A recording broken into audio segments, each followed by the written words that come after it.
Alléluia. Amen. Donc, chers frères et sœurs, nous sommes à la pleine ligne du 8e mois de Dieu, appelé le mois de boule. Amen. Amen. Et s'il faut vous le rappeler, le thème que nous avions commencé par développer depuis l'entame de ce mois est intitulé La vie du saint dans le royaume de Dieu. Et par définition, nous savons que la vie pour le peuple de Dieu que nous sommes n'est rien d'autre que Dieu lui-même. Alléluia. Amen. Parce que nous, notre manière de voir les choses doit être différente de la manière de voir les choses selon le monde.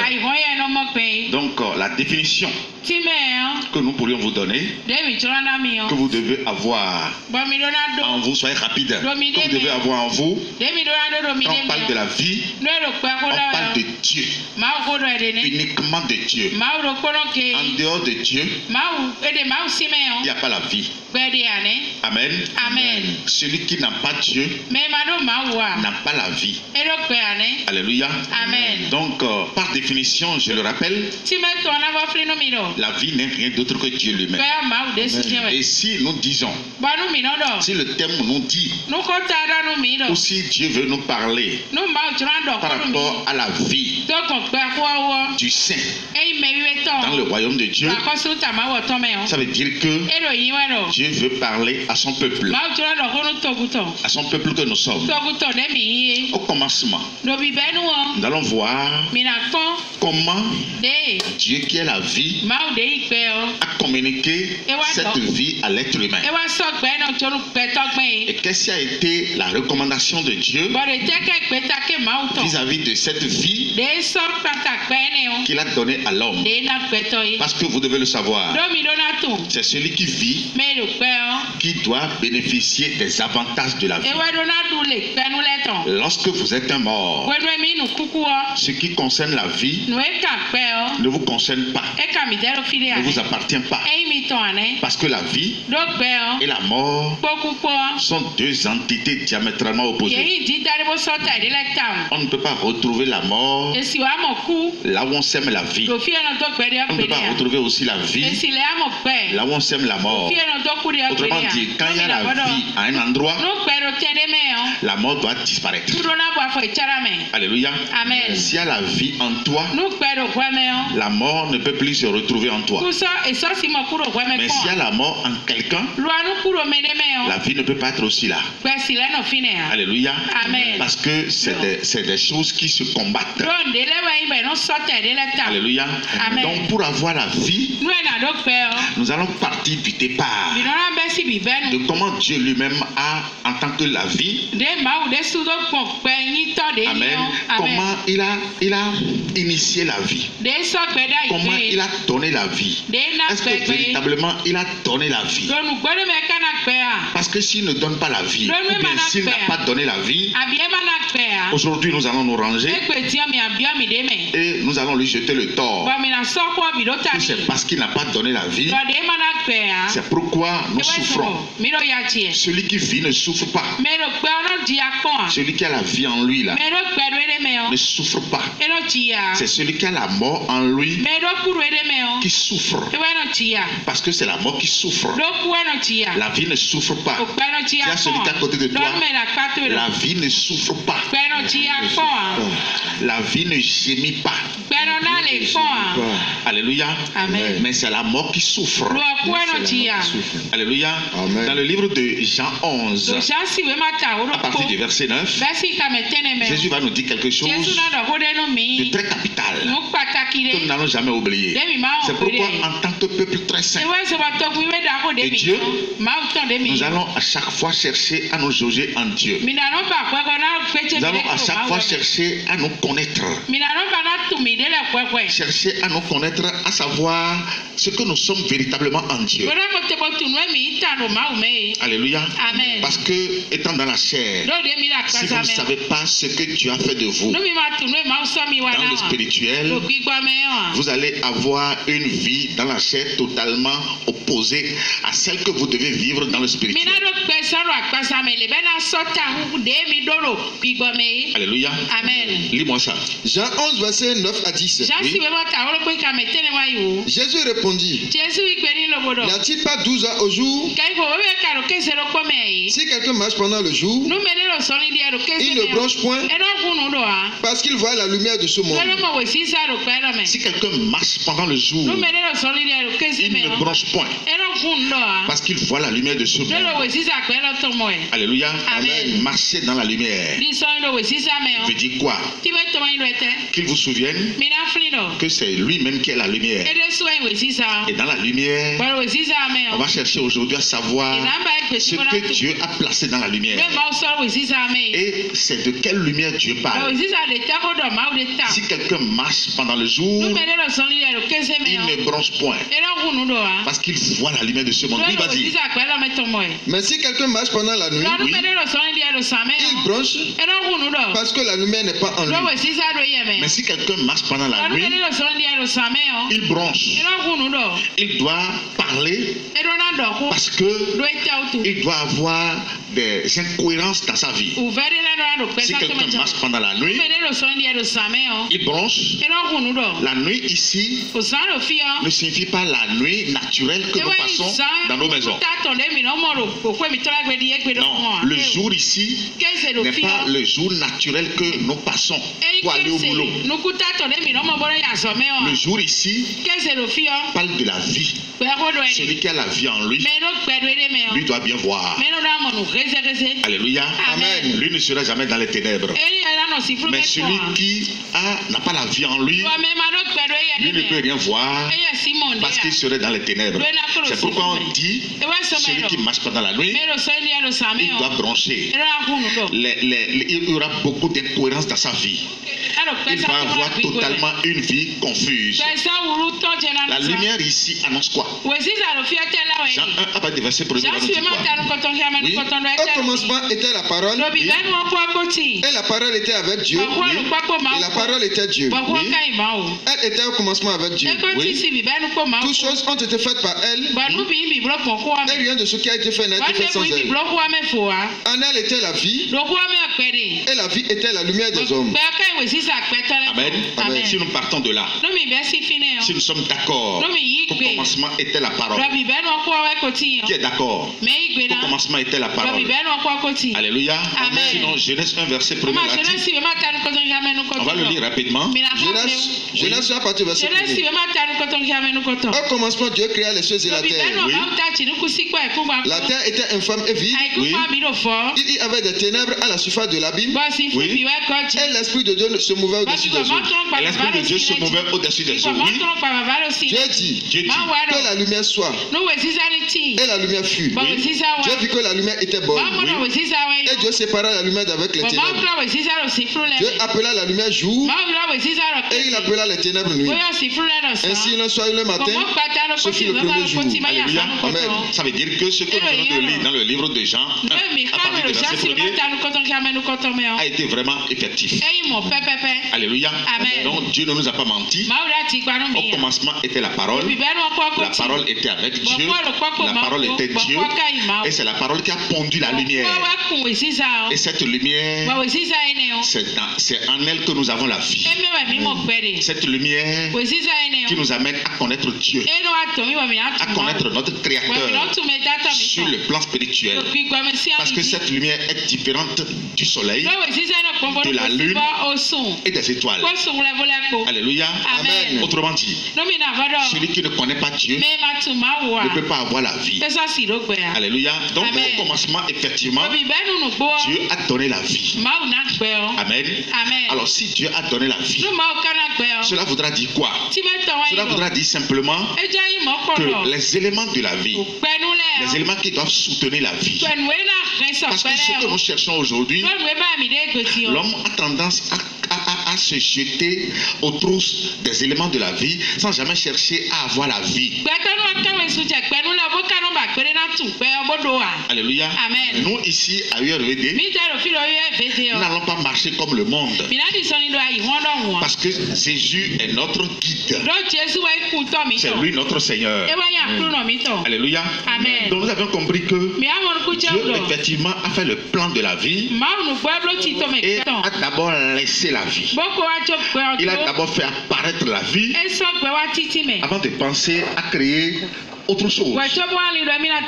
Autrement dit, si la créature du deuxième jour doit demeurer éternellement, elle doit connaître la vie.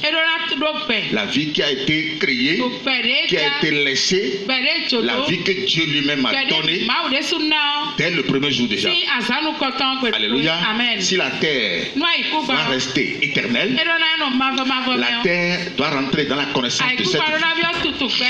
Si les arbres doivent rester éternellement, ils doivent rentrer aussi dans la connaissance de cette vie. Autrement dit, toute créature, après le premier jour, qui ne va pas rentrer dans cette connaissance, la connaissance du premier jour, ne pourra jamais vivre et rester et demeurer éternellement. Amen. Y compris l'homme lui-même, créé à l'image et à la ressemblance de Dieu. Alléluia. Amen. Mais sur la question de l'homme, qu'est-ce que tu as fait? Nous allons le lire rapidement. Vas-y. Genèse 1, partir du verset 26. Puis Dieu dit, oui, faisons l'homme à notre image selon notre ressemblance, oui, et qu'il domine sur les poissons de la mer, sur les oiseaux du ciel, sur le bétail, sur toute la terre et sur tous les reptiles qui rampent sur la terre. Dieu créa l'homme à son image. Il le créa à l'image de Dieu. Il créa l'homme et la femme. Alléluia. Amen. Vous savez pourquoi l'homme d'aujourd'hui a des problèmes avec Dieu? À cause de ce décret. Alléluia. Amen. Le décret que Dieu s'est donné. Amen. Amen. Le plan de conception de l'homme. Amen. Dès le départ. Amen. Amen. C'est le décret qui a amené ce plan de conception. C'est ça qui fait que l'homme a des problèmes aujourd'hui avec Dieu. Si Dieu avait créé les humains comme les animaux, le problème ne se posera pas. Alléluia. Amen. Pourquoi? L'homme debout doit tout faire pour être à l'image et à la ressemblance de Dieu. Lorsque l'homme quitte cet état, il ne pourra plus jamais bénéficier de Dieu. Au contraire, il sera soumis à des punitions divines. C'est ça qui fait que l'homme a des problèmes jusqu'aujourd'hui. Et comment vivre à l'image et à la ressemblance de Dieu? Alléluia. Amen. L'homme sur la terre doit avoir Dieu en lui, doit avoir la vie. C'est à partir de là que l'homme peut chercher à aller de l'avant. Mais l'homme dit que lui ne veut pas la vie, lui veut la mort, mais dans le même temps il désire les éléments de la vie. C'est ça qui fait le problème. Donc toi qui m'écoutes ici, tu dois savoir, au moment où nous étions païens, nous avions notre modèle de vie, nous avions notre manière de vivre. Mais étant dans le royaume aujourd'hui, nous sommes contraints. Nous sommes contraints à vivre selon les principes de Dieu. Alléluia. Amen. Il a communiqué la vie dès le départ.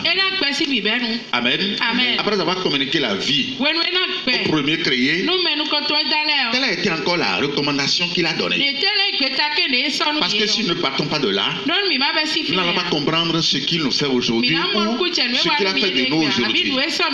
Ou bien, nous n'allons pas comprendre s'il est en train de nous faire le bonheur, s'il est en train de nous donner le bonheur ou bien il est en train de nous donner le malheur. Si après avoir donné tous ces enseignements, nous constatons que Dieu est en train de nous donner le malheur, alors on va lui dire tout de suite d'arrêter tout ce qu'il est en train de nous faire et que désormais c'est ce que nous décidons.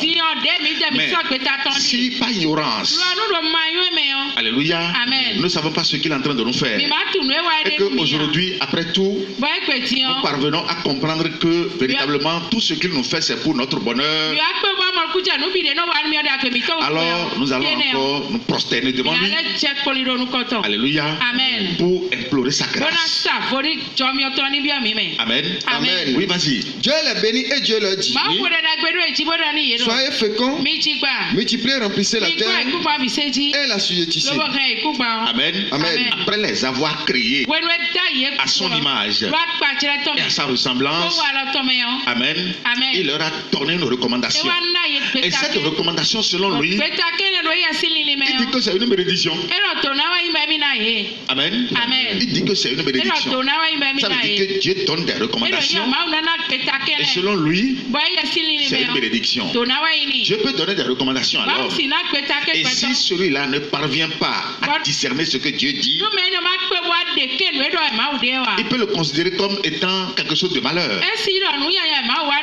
Parce que la vie de l'homme, alléluia, l'éternité de la vie de l'homme se retrouve dans la mission que Dieu lui recommande. Alléluia.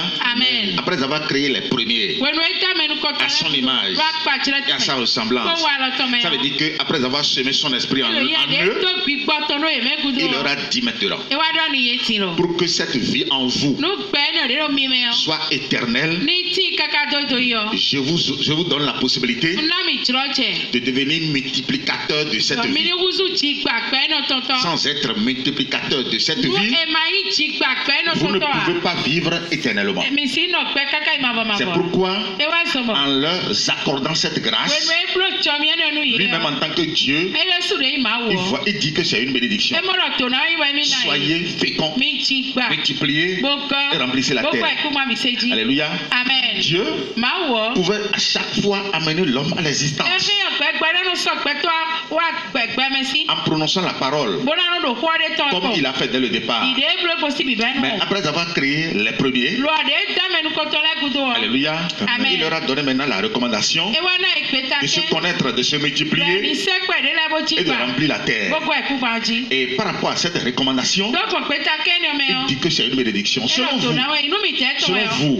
cette recommandation véritablement est-elle une bénédiction ou bien Dieu est en train de leur faire du mal?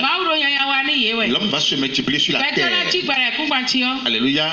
Est-elle une bénédiction ou bien une malédiction? Selon vous, c'est une question. Qui sont ceux qui sont d'accord que c'est une bénédiction? Au moment où Dieu disait soyez féconds, multipliez et remplissez la terre, c'est une bénédiction. Alléluia. Ça veut dire quoi? Celui qui arrive à multiplier la vie, c'est celui-là qui deviendra source de vie. Lorsque vous n'êtes pas multiplicateur de la vie, vous êtes stérile. Et le stérile, même s'il a la vie aujourd'hui, à la fin du monde, il va se voir dépossédé de cette vie. Amen. Cela nous amène à savoir quoi? Pour parler de la vie même dans le royaume, il y a deux paramètres d'alliance. Avant que quelqu'un ne s'assure de ce qu'il a la vie, il y a dans cette alliance-là, il y a deux paramètres. Dans un premier temps, il faut que tu arrives à réceptionner ou à recevoir d'abord la vie. Amen. Celui qui est païen au dehors, pour qu'il ait la vie, il faut que dans un premier temps, qu'on arrive à le retirer du péché. Amen. Et qu'il arrive à réceptionner d'abord la vie. Et comment ça se passe? Lorsque le païen au dehors, on lui amène la parole, il doit quitter l'idolâtrie sous toutes ses formes, sous la forme endogène et sous la forme papale romaine, en acceptant que Jésus-Christ est Dieu et Fils de Dieu. Amen. Quand il vient à ce niveau, il a réceptionné la vie. Jean 15, 3. Lis-moi ça rapidement. Jean 15, verset 3. Oui. Déjà vous êtes purs à cause de ces paroles que je vous ai annoncées. Déjà vous êtes purs à cause de la parole que je vous ai annoncée. Lorsque la parole vous a été annoncée et que vous la recevez chez vous, alléluia, amen, la parole vous rend pur et sème l'Esprit de Dieu en vous. Là, dans un premier temps, vous avez fait la première alliance dans le principe de la vie. Vous ne pouvez pas rester là seulement. Parce que si vous restez là seulement, sans aller à la deuxième étape d'alliance concernant la question de la vie, alléluia, amen, à la fin du monde, cette vie que vous avez aujourd'hui, c'est un talent. Elle vous sera encore retirée.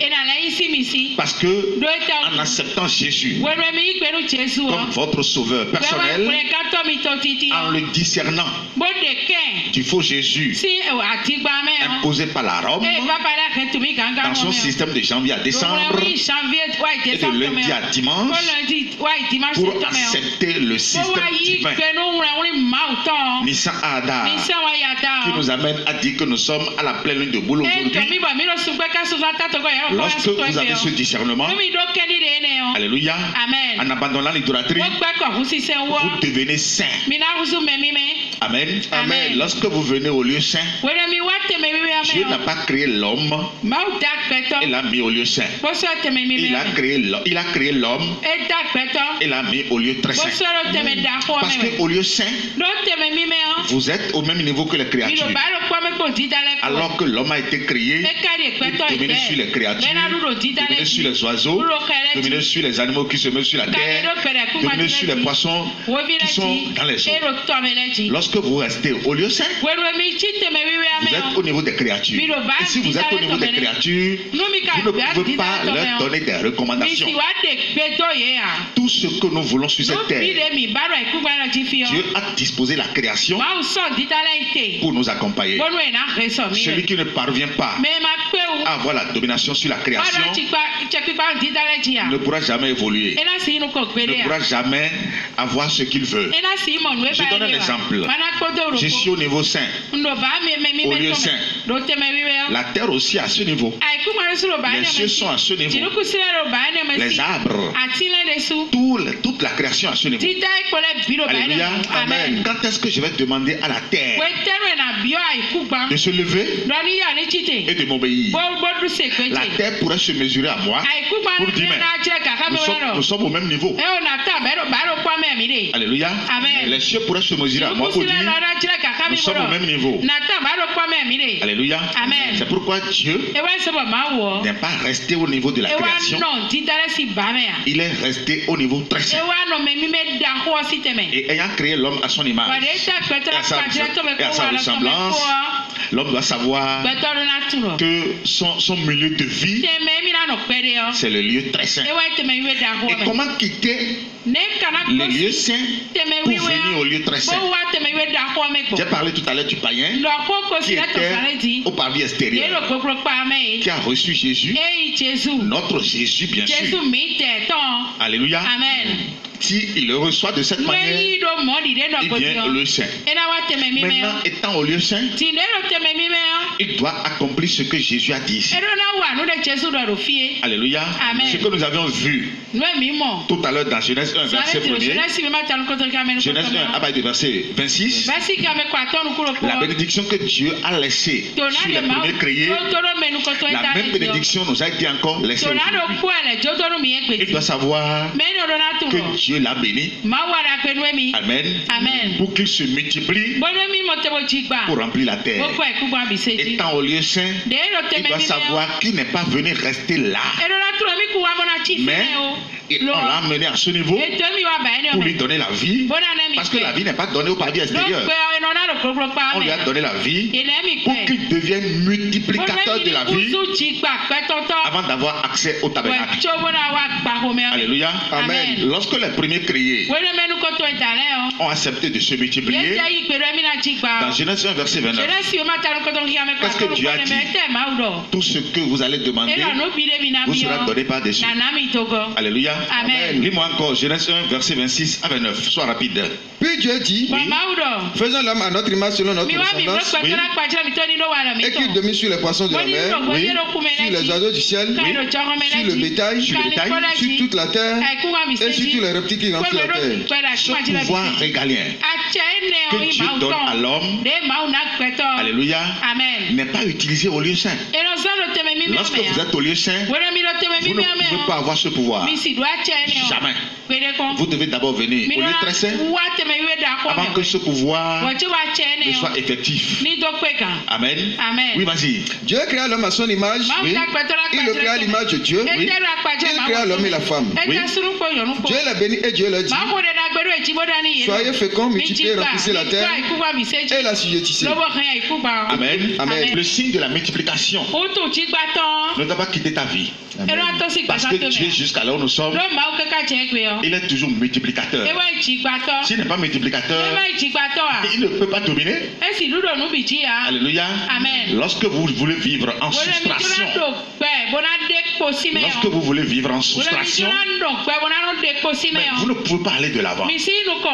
Alléluia. Amen. Quand j'ai donné un exemple la fois passée ici, à l'enseignement passé, prenez un grain de maïs.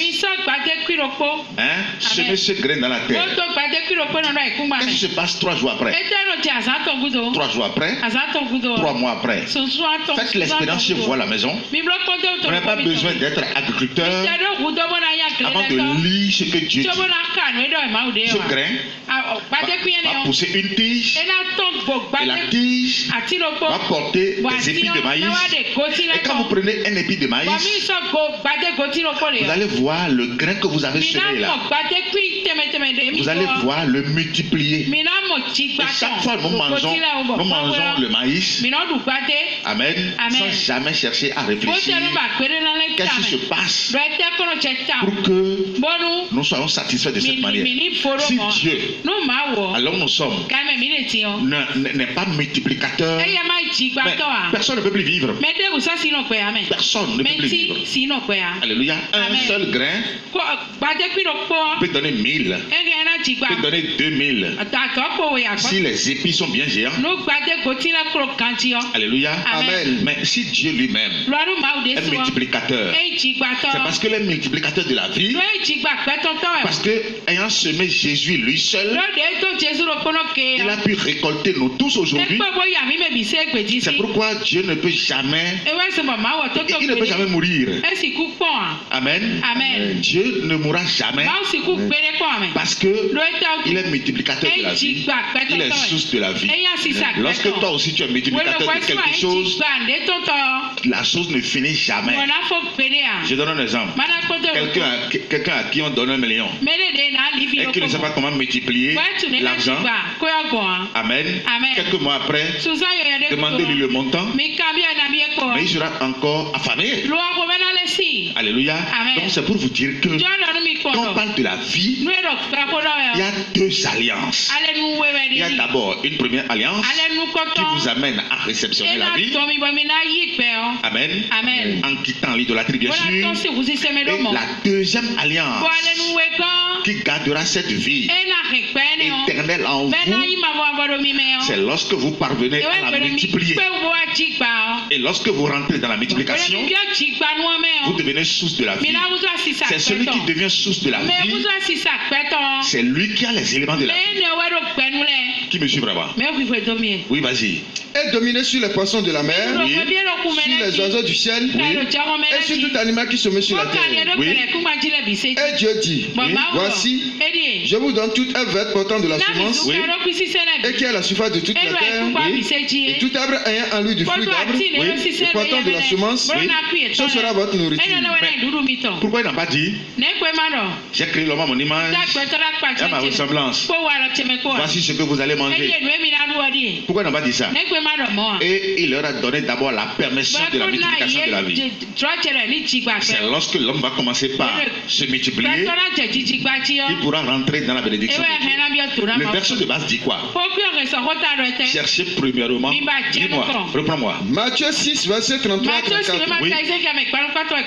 Cherchez premièrement le royaume et la justice de Dieu, oui, et toutes ces choses vous seront données par-dessus.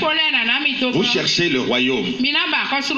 Amen. Amen. Celui qui arrive à trouver le royaume, c'est bien. C'est un bonheur pour lui. Parce que trouver le royaume, c'est pas facile.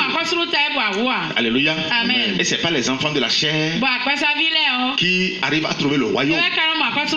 Alléluia. Amen. Pour trouver le royaume, il faut d'abord être fils de Dieu, enfant de Dieu, enfant spirituel, pas enfant dans la chair de vos parents. Non, le franc-maçon ne peut pas trouver le royaume. Et Kanka ne peut pas trouver le royaume. Saga Yoga ne peut pas trouver le royaume. Celui qui est dans le culte ancestral ne peut pas trouver le royaume. Celui qui est dans l'idolâtrie ne peut pas trouver le royaume.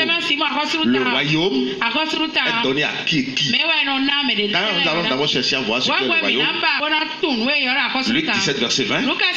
Oui, vas-y, sois rapide. Luc 17, à partir du verset 20. Oui. Les pharisiens demandaient à Jésus, quand viendra le royaume de Dieu? Oui. Il a répondu, le royaume de Dieu ne vient pas de manière à frapper les regards. Oui. On ne dira point il est ici ou il est là. Car voici, le royaume de Dieu est au milieu de vous. Jésus est le royaume de Dieu. Dis à celui qui est à côté de toi, Jésus est le royaume de Dieu. Jésus est le royaume de Dieu. Alléluia. Amen. Donc celui qui est dans le culte ancestral ou qui vous parle du culte ancestral, alléluia, ne peut jamais vous amener dans le royaume. C'est des envoyés du diable pour vous perdre le chemin. Alors que le chemin est unique en son genre. Je suis le chemin, la vérité et la vie. Nul ne vient au Père parce que lui-même est le Père. Nul ne vient au Père que par lui. Alléluia. Amen. Il est le Père. Il est encore le Fils. Amen. Amen. Donc c'est pour dire quoi? C'est pour dire que le royaume, alléluia, lorsque vous parvenez à le discerner, ça fait un. Amen. Amen. Second point, vous devez faire tout possible pour y entrer. Alléluia. Amen. Et qui sont ceux-là qui peuvent y entrer? C'est les enfants spirituels.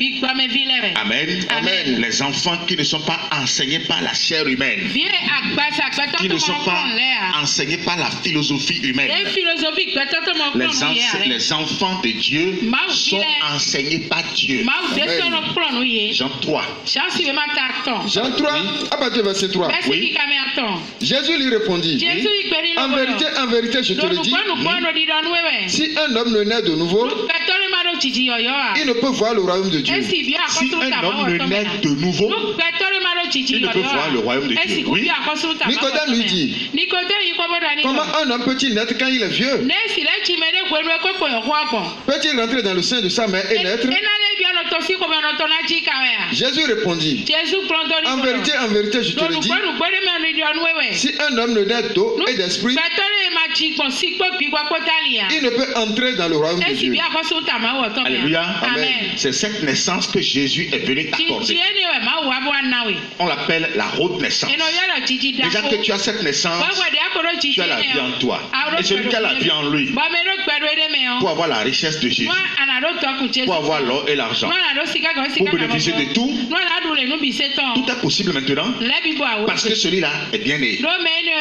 Lorsque vous êtes bien né, vous devez avoir tout ce dont vous avez besoin. Celui qui est bien né bénéficie gratuitement de tout ce qui a rapport avec sa naissance. La naissance charnelle que nos parents biologiques nous ont donnée, alléluia, ne peuvent jamais nous amener à profiter ou à bénéficier ou à recevoir rien de Dieu. C'est parce que tu es enfant de ton père. On t'appelle Terre-Temps. On t'appelle Temps. On t'appelle Temps. On t'appelle Justin. On t'appelle Olania. On t'appelle Temps. Non, non, c'est pas ça qui t'amène à bénéficier de Dieu. Dieu ne connaît même pas ce nom. Alléluia. Amen. Qu'est-ce qui t'amène? Ou qu'est-ce qui pourra t'amener à bénéficier de l'abondance de Dieu? C'est parce que tu es né de nouveau par le principe que nous sommes en train de t'enseigner. Amen. Et par surcroît, tu as le nom de Jésus sur ton front. C'est à partir de là que tu es bien disposé pour bénéficier de Dieu. Et lorsque tu te soumets à Dieu pour ne pas devenir rebelle dans le royaume, amen, aucune voie, aucune porte ne sera fermée sur toi. Ce n'est pas la programmation qui vous les porte. Lorsque vous êtes rebelle à tout ce que Dieu dit, ou à toutes les alliances que Dieu a faites avec vous, amen, mais vous attirez la malédiction sur vous-même. Vous attirez la malédiction sur vous-même. Mais lorsque vous êtes docile et que vous écoutez Dieu, notre vie, c'est dans une alliance. Amen. Quand on dit qu'on est en Dieu là, on est dans une alliance. Et l'alliance dans laquelle nous sommes aujourd'hui, nous allons voir la bénédiction que Dieu nous a donnée. Parce qu'il nous a donné la vie, comme il a donné la vie au premier. Et il leur avait dit de se multiplier, de remplir la terre. On va voir si nous aussi aujourd'hui, Dieu, ayant communiqué la vie à son peuple, lui a demandé aussi de multiplier cette vie-là. Et si nous l'a demandé et que nous refusons de le faire ainsi, ça veut dire que nous sommes encore les causes, les vraies causes de nos échecs. Parce que Dieu ne ment jamais et il ne mentira jamais. Il ne peut jamais vous dire oui et demain vous dira non. Jamais. Il est toujours intègre. Plus que le monde. Oui, vas-y. Luc 19 à partir du verset 11. Il dit venez à moi. Lis-moi ça, Matthieu 11. Matthieu 11, verset 28. Il dit venez à moi. Tu es venu, oui ou non? Qui est venu vraiment? Amen. Amen. Parce que c'est Dieu qui appelle. Ce n'est pas l'homme qui s'appelle lui-même. Oui, vas-y. Matthieu 11, verset 28. Oui. Venez à moi, vous tous qui êtes fatigués et chargés, et je vous donnerai du repos. Amen. As-tu le repos là? Tu as le repos là? Alléluia. Amen. Il dit venez. Si tu viens vraiment, ou bien si tu es vraiment venu, les mots qui t'accablaient, l'esprit de Satan qui était en toi, qui te faisait passer sous tous les cieux, dans des drames, cet esprit sera chassé par les enseignements que tu écoutes. Et lorsque tu crois en la parole, l'esprit de Dieu descend en toi. Là, tu deviens saint. Quand Dieu appelle, il ne laisse plus l'homme au pavé extérieur, mais il l'amène ici. Alléluia. Il dit venez à moi. Et tu es venu, oui ou non? Qui est venu? Alléluia. Amen. Tu dois t'estimer heureux. Amen. Si tu es vraiment venu, si tu as répondu à son appel, ça veut dire que le reste c'est facile. Parce que maintenant c'est la bénédiction. Mais si toi aujourd'hui, tu ne vois pas cette parole comme étant une bénédiction, alors là tu ne le connais pas. venez à moi, vous tous qui êtes charriés, fatigués, je vous donnerai deux. Ce n'est pas que je vais vous confondre. Alors, maintenant, si à l'heure où nous sommes, tu vis une vie de confusion, ça veut dire que c'est toi-même qui t'es confus. Dieu n'en est pas responsable. Tu es là, le responsable, le premier et le dernier responsable de ta vie de confusion. Ce n'est pas Dieu qui t'a confus. Parce que, étant dans la première alliance, tu as refusé de progresser dans l'alliance et tu as décidé de la profaner. Dans le royaume, ce n'est pas l'homme qui fixe les règles, non. Mais c'est Dieu qui fixe les règles. Amen. Alléluia. Amen. Paul a bien compris, il dit, si je vis, ce n'est plus moi qui vis, mais c'est le Christ qui vit en moi. Mais toi tu dis quoi? Si je vis, c'est moi-même qui vis. Toi-même tu ne peux pas vivre dans le royaume. Soit tu te soumets à la vie de Dieu, à la vie que Dieu t'impose, ou tu fais ce que tu veux. Et bonjour tout ce que nous sommes en train de dire. Mais ce serait vraiment dommage.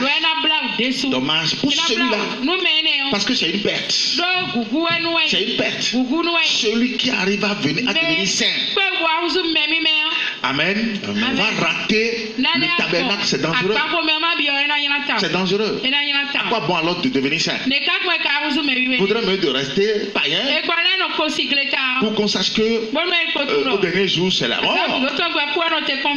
Alléluia. Amen. Oui, vas-y. Prenez mon joug sur vous et recevez mes instructions. Amen. Il dit, je vous donnerai du repos. Tu as le repos. Il dit, prends mon joug. Mon joug, il dit, prends mon joug. Amen. Amen. Mais le joug, c'est quoi? Le joug, vous devez vous multiplier. Parce que sans vous multiplier, sur le plan spirituel, bien sûr, parce que tu n'es plus enfant de Dieu dans la chair. Pour dire, je vais connaître ma femme et nous allons faire des enfants. C'est pas ça. L'Esprit de Dieu qui est en toi, qui a fait de toi enfant de Dieu, tu dois multiplier cet esprit dans toute vie. C'est comme ça que tu te multiplies. Alléluia. C'est ça le joug ici. Il dit, prenez mon joug. Mais quand on dit je ne prends pas le joug, parce que beaucoup ont refusé de prendre le joug. Quand tu refuses de prendre le joug, tu n'auras pas de repos pour ton âme. Parce que dans le joug, il va nous dire quelque chose. Prenez mon joug sur vous, oui, et recevez mes instructions. Recevez mes instructions. Oui, car je suis doux et homme de cœur. Et vous trouverez du repos pour vos âmes. Vous trouverez du repos pour vos âmes. Le repos là explique quoi? La vie éternelle. Le repos pour vos âmes ici explique la vie éternelle. Ça veut dire que lorsque vous allez recevoir mes instructions et que vous allez prendre mon joug est doux et léger. Oui ou non? Oui. Vas-y. Car mon joug est doux et mon fardeau léger. Il dit mon joug est doux. Alléluia.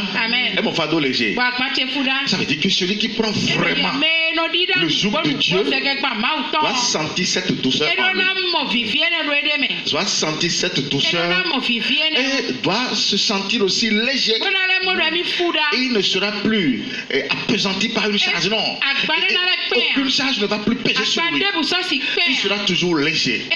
Comme l'Esprit de Dieu qui flotte aux études des eaux. Il dit mon joug, vous savez, c'est la seule condition. Lorsque vous venez à ce niveau et que vous commencez par vous multiplier, vous avez la vie éternelle. Et c'est à partir de là, Jésus va vous dire, celui-ci est mon fils bien-aimé, en qui je mets toute mon affection. Amen. Qui ne veut pas que Dieu mette son affection. Mais si vous voulez que Dieu mette son affection en vous, vous devez prendre le joug. Et le joug ici, de long en large, nous l'avions déjà décortiqué. C'est quoi l'évangélisation? Tu ne peux pas rester là et dire que tu ne veux pas faire l'évangélisation. Tu es qui? Toi, tu dépasses Dieu. Tu dépasses Dieu. Tu dépasses les apôtres.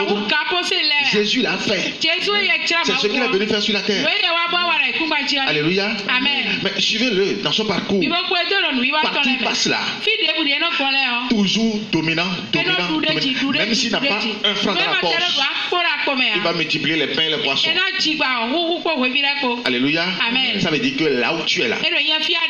Et je veux que ça soit clair aujourd'hui. Si tu veux continuer ta vie de confusion, de programmation et de confiance en soi-même, je vais m'en retirer. Alléluia. Amen. Parce qu'à partir d'aujourd'hui, quiconque sera en train de faire l'évangélisation, quand ceux-là vont m'appeler, je sais déjà les paroles qui sortiront de leur bouche. Je te mets en garde.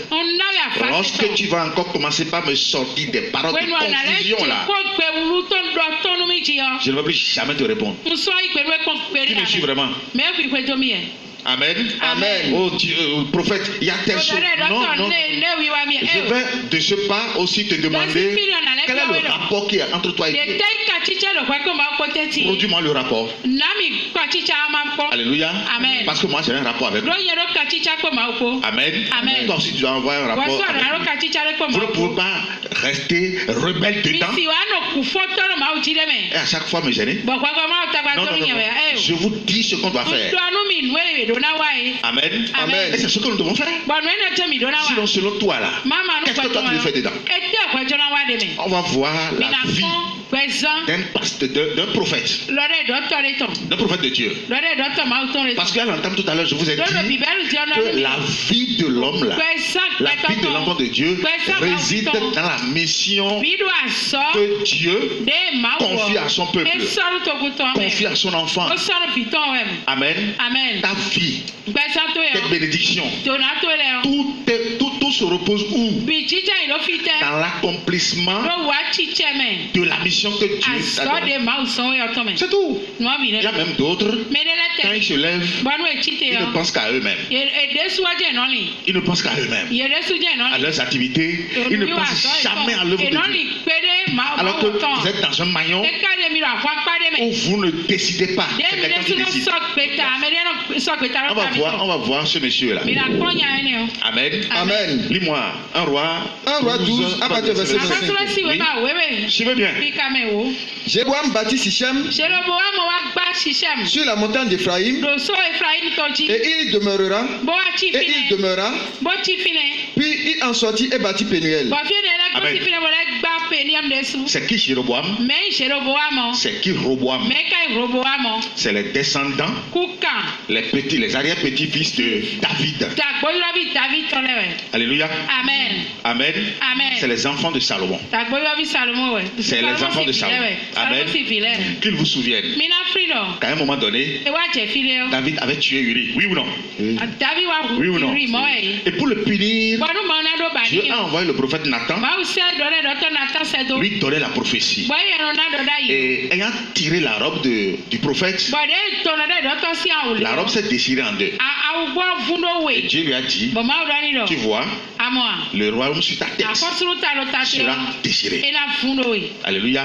Amen. Parce que David a porté une négligence notoire en tant que roi à la mission de Dieu. On ne néglige pas la mission de Dieu. Quand vous négligez la mission de Dieu, Dieu vous néglige, il néglige aussi vos enfants. Mais c'est comme ça. Il néglige vos activités. On ne néglige pas la mission de Dieu. Mais Dieu n'a pas mal fait en le choisissant roi. Oui ou non? Dieu n'a pas, je ne vous attends pas. Hein? Dieu n'a pas mal fait. Alléluia. Amen. Mais lui, il était devenu roi.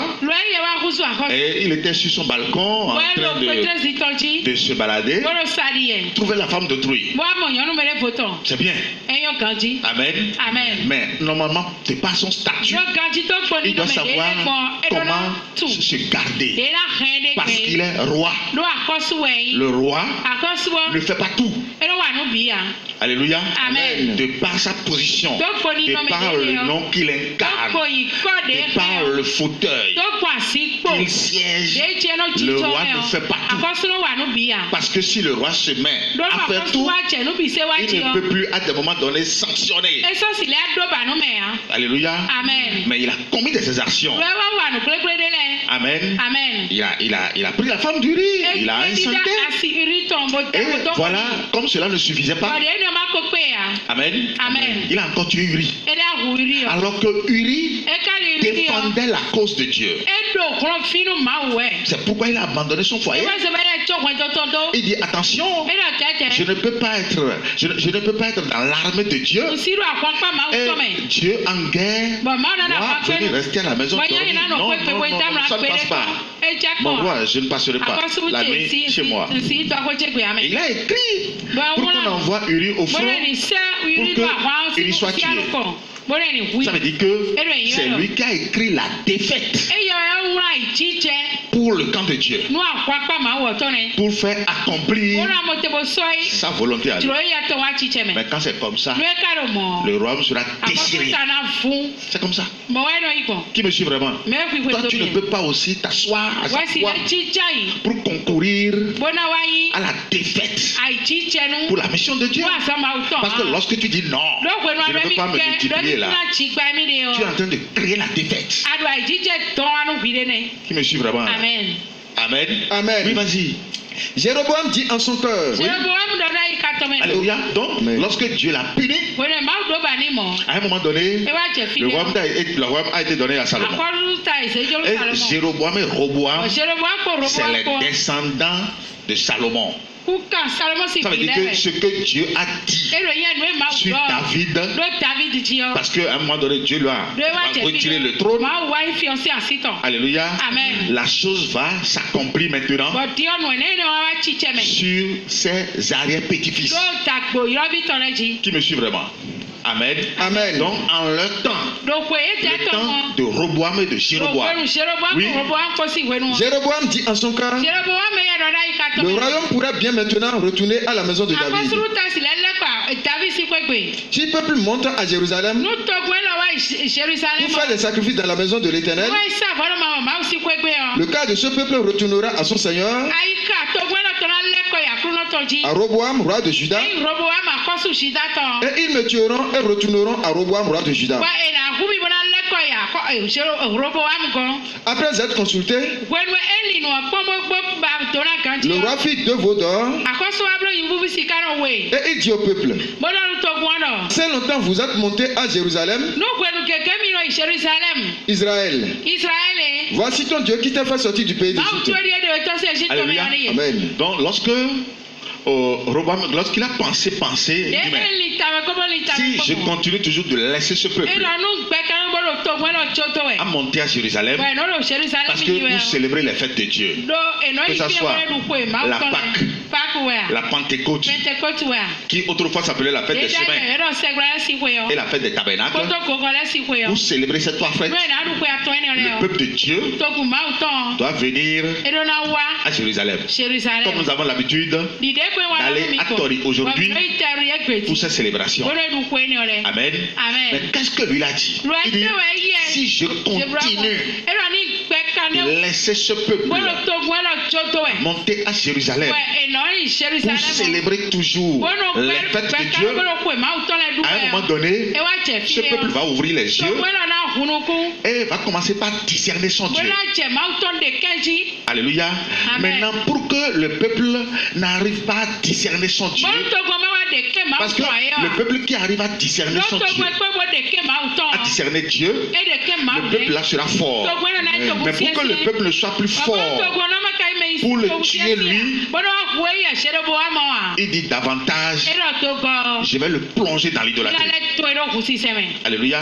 Amen. La première force que tu acquiers de Dieu, c'est parce que tu as quitté l'idolâtrie. C'est pourquoi le sorcier aujourd'hui ne peut plus se lever contre toi. Alléluia. Amen. Jéroboam a dit, je vais le plonger dans l'idolâtrie. Et il a fait un veau à dents Et un autre était à Bethel. Alléluia. Amen. Et il leur a dit les mêmes paroles que Aaron a données au peuple. Israël, voici ton Dieu qui t'a fait sortir du pays d'Égypte. C'est vrai? Comment on va te dire aussi aujourd'hui? On va te dire, peuple très saint. C'est le culte ancestral, le culte à tes aïeux. C'est ce culte qui va te donner la vie. C'est ça qui t'a sauvé? C'est le culte ancestral qui t'a sauvé? Donc c'est pour te dire que toi tu es suffisamment outillé pour que personne ne te détruise. Et personne ne pourra plus te détruire. C'est parce que le peuple là n'a pas connu Dieu, n'a pas la bonne connaissance de Dieu. C'est pourquoi le peuple a été pris en otage. Amen. Amen. Il a dit, Israël, vas-y. Israël, voici ton Dieu qui t'a fait sortir du pays d'Égypte. Oui. Il plaça l'un de ses veaux à Bethel et il mit l'autre à Dan. Ce fut là une occasion de péché. Ce fut là une occasion de péché. Lorsque ces occasions de péché, Amen, sont positionnées, nous avons les yeux ouverts. Nous ne pouvons plus tomber dedans. Parce que nous connaissons ces occasions-là, que ce soit dans nos familles. Alléluia. Nous devons avoir le courage pour dire non. Parce que nous sommes multiplicateurs de la vie. Parce que nous avons déjà la vie. Alléluia.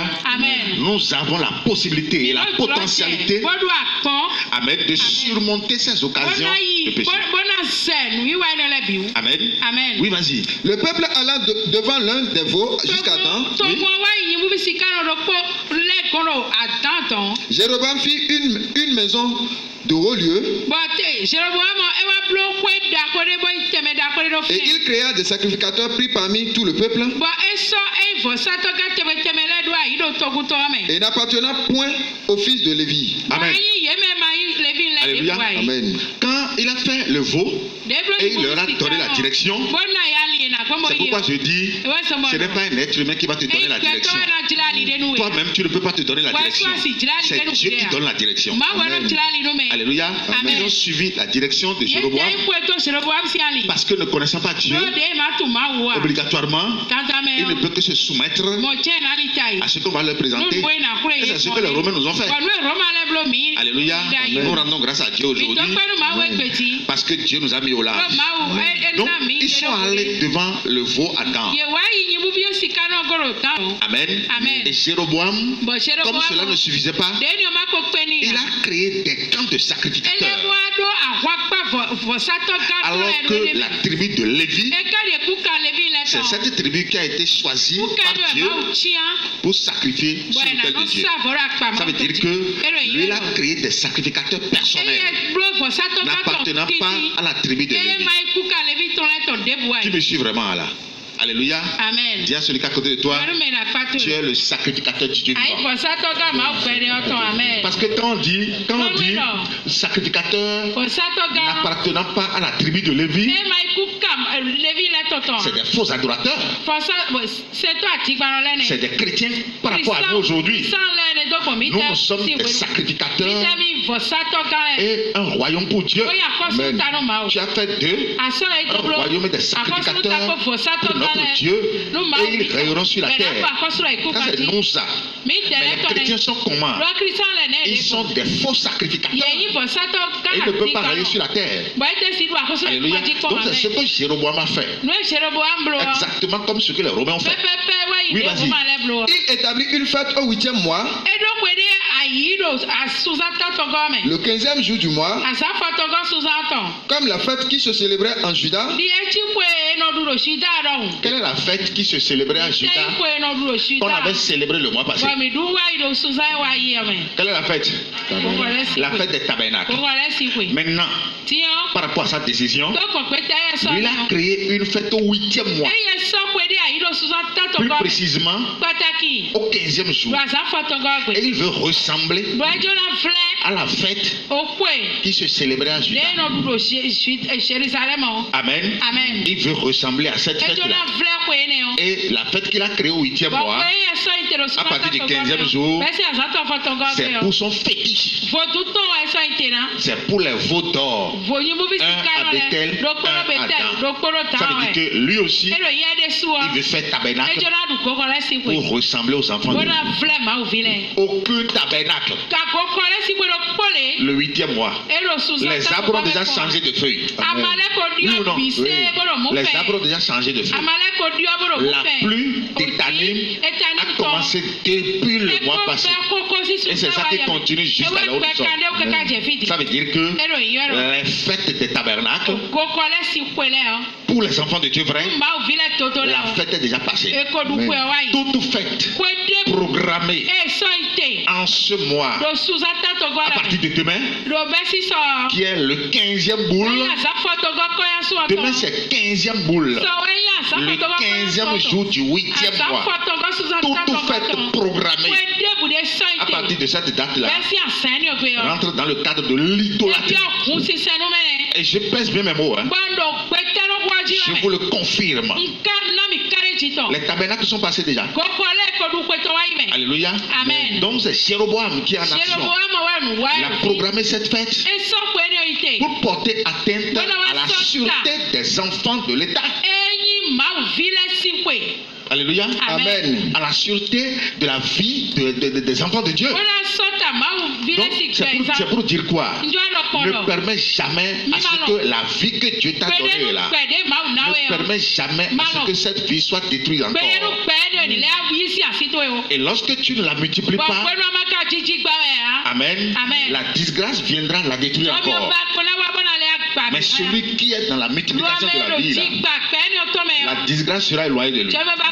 Dis à celui qui est à côté de toi que la disgrâce s'éloigne de toi. Oui, vas-y. Et il offrit des sacrifices sur l'autel. Voici ce qu'il fit à Bethel afin que l'on sacrifiât au veau qu'il avait fait. Il plaça à Bethel des prêtres de haut lieu qu'il avait élevés. Et il monta sur l'autel qu'il avait fait à Bethel le 15e jour du 8e mois. 15e jour du 8e mois, c'est quand? Demain. Demain. Amen. Alléluia. Amen. Dis à celui qui est à côté de toi, tu es mis en garde. Retire-toi de l'idolâtrie. Parce que le mois de boule, alléluia, le mois de boule, c'est le mois dans lequel l'idolâtrie s'accroît. C'est le mois dans lequel l'idolâtrie s'accroît. Bientôt vous allez voir la fête des Halloween. Le 1er novembre, où la mort va ouvrir la porte. Alléluia. Donc, nous sommes mis au large. Dieu nous a appelés, il s'est révélé à nous, et il a semé la vie en nous. Celui qui a la vie en lui ne doit jamais encore coopérer avec la mort. Non, la vie et la mort ne restent jamais ensemble. Alléluia. C'est pourquoi sabbat et dimanche ne peuvent jamais rester ensemble. Jamais. Sabbat, c'est pour Dieu, pour nous donner la vie. Dimanche, c'est pour l'ennemi, pour donner la mort. Et c'est dimanche qui est l'antéchrist. Alléluia. Amen. Sabbat, c'est l'adoration de Dieu. C'est pourquoi tu es là aujourd'hui. Oui, vas-y. Et il monta sur l'autel qu'il avait fait à Bethel le 15e jour du 8e mois, moi qu'il avait choisi de son gré. Moi qu'il avait choisi de son gré. Ce n'est pas Dieu qui a choisi ça. Amen. Amen. Lui, il a choisi de son gré le 8e mois pour brûler des parfums, pour donner adoration à son Dieu, pour faire de sacrifices à son Dieu. Ce n'est pas Dieu qui a décidé. Oui, vas-y. Il fit une fête pour les enfants d'Israël. Et il monta sur l'autel pour brûler des parfums. Parce qu'on sait qu'au travers de la fête, on peut attraper les âmes innocentes. C'est pourquoi il a fait. Parce que ce n'est pas une fête qui est dans le calendrier de Dieu. Amen. Amen. Quelle est la décision que Dieu va prendre par rapport à cette fête? Vas-y. 1 Roi 13 à partir du verset 1. Voici un homme de Dieu arriva de Juda à Bethel. Maintenant, Dieu va faire quoi? Dieu va prendre une décision maintenant pour envoyer son prophète contre cette célébration, pour aller détruire cette célébration. C'est pourquoi je vous ai dit tout à l'heure, la mission que Dieu vous donne là, votre vie à l'intérieur, votre richesse à l'intérieur, votre sécurité est à l'intérieur de la mission. Vous devez faire très attention à la mission auquel Dieu vous appelle. Ce prophète que Dieu a appelé, Amen, Dieu lui a donné le cahier de charges. Dieu lui a montré ce qu'il doit faire. Amen. Dieu est votre ami. Quand vous faites ce qu'il vous demande. Amen. Mais le même Dieu est prêt pour devenir encore votre ennemi si vous ne faites pas ce qu'il vous demande. Si nous allons analyser ça, nous allons analyser dans la chair. Jean-Baptiste, il est cousin à Jésus. C'est des cousins. Vous savez ça? Mais Élisabeth et Marie, là, dans la chair, c'est des parentés, non? Oui. Ça veut dire que si on va parler de Jésus et Jean-Baptiste, là, si nous laissons l'esprit, c'est des cousins. Hein? Amen. Si nous quittons la même, les enfants qui sont venus après Jésus, les enfants que Marie a enfantés avant Jésus, là, dans la chair, vont appeler Jésus grand frère. Dieu est leur grand frère. Mais ils ne sont pas allés dans la vie éternelle. Ça ne vous dit rien là. Ils ne sont pas allés dans la vie éternelle parce qu'ils n'ont pas cru en leur grand frère en tant que Dieu et fils de Dieu. Vous voulez qu'on le lise dans le livre de Jean 7 là? Ils n'ont pas cru en leur grand frère. Alléluia. Amen. Alors que dans Romains 8, verset 28 à 30, c'est ce que la Bible a dit. Ceux qu'il a connus d'avance. Amen.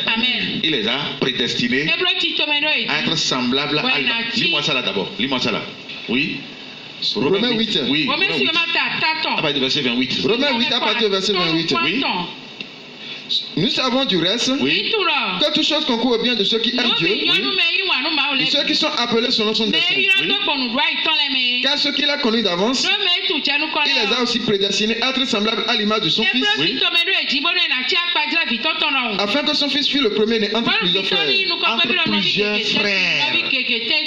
Et ceux qu'il a connus d'avance, et ceux qu'il a prédestinés, il les a aussi appelés.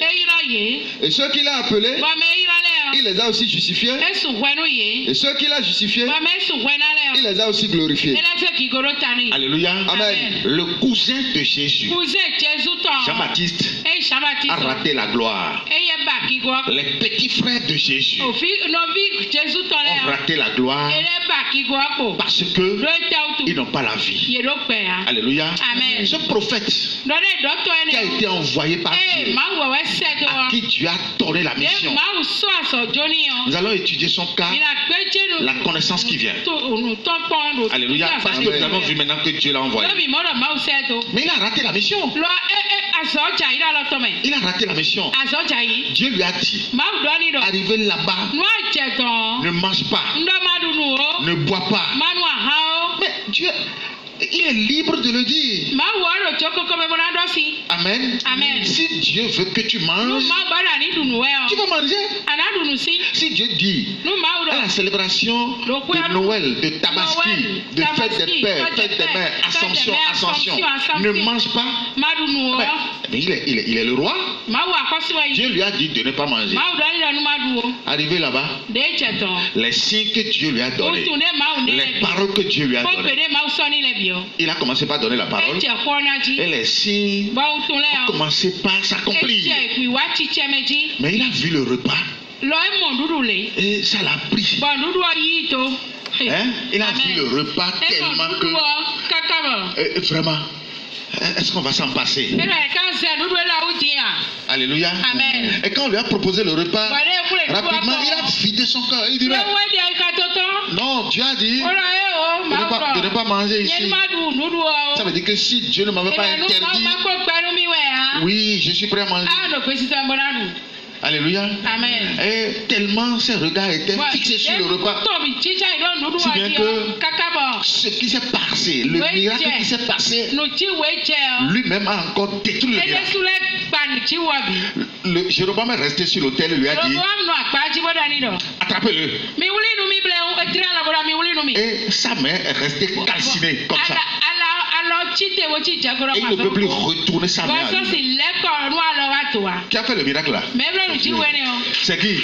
C'est Dieu. Dis à celui qui est à côté de toi. Toute main qui sera pointée contre toi.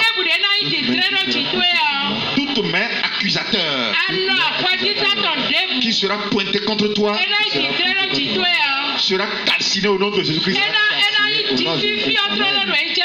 Mais c'est comme ça. Dieu a détruit l'autel. L'autel est fendu et la poudre qui est dessus s'est répandue partout. Et Jéroboam a commencé par lui dire s'il te plaît, il faut prier ton Dieu pour que je puisse ramener ma main.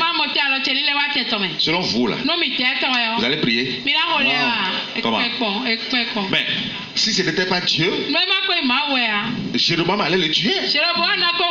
Est-ce que Dieu lui a dit arrivé là-bas, il faut prier en faveur de ceux-là? Non. Dieu a dit d'aller détruire l'autel. Et c'est comme ça. Nous l'avions déjà détruit. Alléluia. Amen. Nous l'avions déjà détruit. Et nous allons toujours continuer de le détruire. Amen. Amen. Parce que tout à l'heure nous allons descendre sur les portes. Les fermer complètement. Amen. Amen. Et il a prié. Il a prié. Il dit bon. Au nom de Dieu, oui, on amène la main. Ça veut dire qu'il a encore libéré le diable. Va-t-il vivre encore? Parce que ce que Dieu lui a dit, à un moment donné, l'a quitté. Il a vu le repas. Amen. Et on lui a dit de venir manger. Il a mangé. Il a mangé là. Il a mangé et sur le chemin, il ne peut plus repartir. Il a même dit tout ce que Dieu lui a dit de faire. Dieu m'a dit de ne pas manger, de ne plus repartir par le chemin par lequel je suis venu. Est-ce qu'on a besoin de dire tout ça? Ça veut dire qu'il a vendu la mission. Il n'est pas venu pour la mission. Il ne sait même pas comment venger Dieu. Le Saint de Dieu ou le très Saint de Dieu, c'est lui qui est souvent jaloux. Jaloux pour Dieu. On peut lui proposer tout. Amen. Même s'il n'a rien, il refuse tout. Et à cause de Dieu, il reste comme ça. C'est ce que Jésus a fait devant le diable. Le diable lui a dit regarde toutes tes richesses, prosterne-toi devant moi et je vais te les donner. Il dit retire-toi de moi, Satan. C'est pas que Jésus ne veut pas de l'argent. Alléluia. Mais tout ce que le diable nous propose, l'abondance se trouve en c'est seulement si vous êtes récepteur de la vie et multiplicateur de la vie. Soyez bénis. Amen.